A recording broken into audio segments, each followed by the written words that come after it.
میں شاہی امام سید احمد بخاری آپ سے مخاطب ہوں۔ جیسا کہ آپ اخبارات، ٹی وی اور سوشل میڈیا پر یہ خبریں متواتر سن رہے ہیں کہ دہلی سمیت ہندوستان کے مختلف صوبوں میں کرونا وائرس بہت تیزی کے ساتھ پھیل رہا ہے۔ دہلی اور مختلف صوبوں میں حالات یہ ہیں کہ لوگ کرونا وائرس سے کافی تعداد میں مر رہے ہیں اور یہ تعداد مسلسل بڑھتی جا رہی ہے۔ اگر میں دہلی کی بات کروں تو دہلی کے قبرستان میں میتیں زیادہ ہیں اور قبریں کھودنے کے لیے کھودنے والوں کی جو تعداد ہے وہ کم ہے۔ اکثر لوگ کرونا وائرس کو سنجیدگی کے ساتھ نہیں لے رہے۔ میں آپ کو بتا دوں کہ یہ وائرس اس دفعہ جو پھیل رہا ہے نہایت خطرناک ہے۔ پہلے صرف بزرگ اس سے متاثر ہو رہے تھے، لیکن آج نوجوان اور خواتین بہت زیادہ اس سے متاثر ہو رہی ہیں۔ آج بھی جو میرے پاس اطلاعات آئی ہیں اس میں ایک بزرگ خاتون کا کرونا وائرس سے انتقال ہوا اور ابھی جنازہ راستے ہی میں ہی تھا کہ اس کی بہو کا بھی کرونا وائرس سے انتقال ہو گیا۔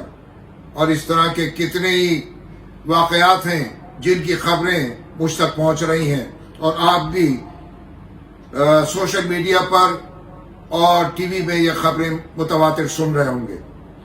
اس لیے میں آپ سے اپیل کروں گا کہ سوشل ڈسٹینسنگ کا بہت خیال رکھنا ضروری ہے، خاص کر نماز کے اوقات میں فاصلہ ضروری ہے اور ماسک کا استعمال بھی نہایت ضروری ہے۔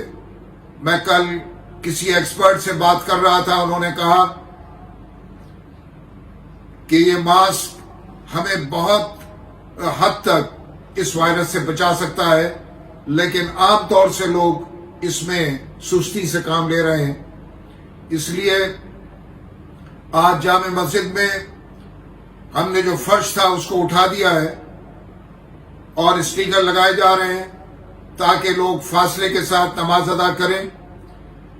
اسی طرح میں اپیل کروں گا مختلف مساجد سے بھی، مساجد کے ذمہ داروں سے بھی، کہ وہ اپنے فرش کو اٹھا کر وہاں پر اسٹیکر لگا لیں اور فاصلے کے ساتھ نماز ادا کریں۔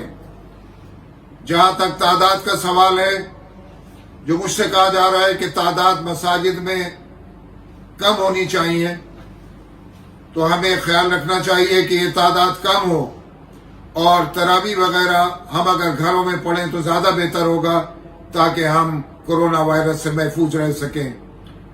ہمیں دعا کرنی چاہیے، میں بھی دعا گو ہوں کہ اللہ تعالیٰ پوری انسانیت کو اس کرونا وائرس سے محفوظ رکھے، ہمارے ملک کو بھی، ہمارے ملک کے عوام کو بھی، اور دنیا میں جہاں جہاں وائرس پھیلا ہوا ہے اللہ تعالیٰ اس وائرس سے سب کو محفوظ رکھے۔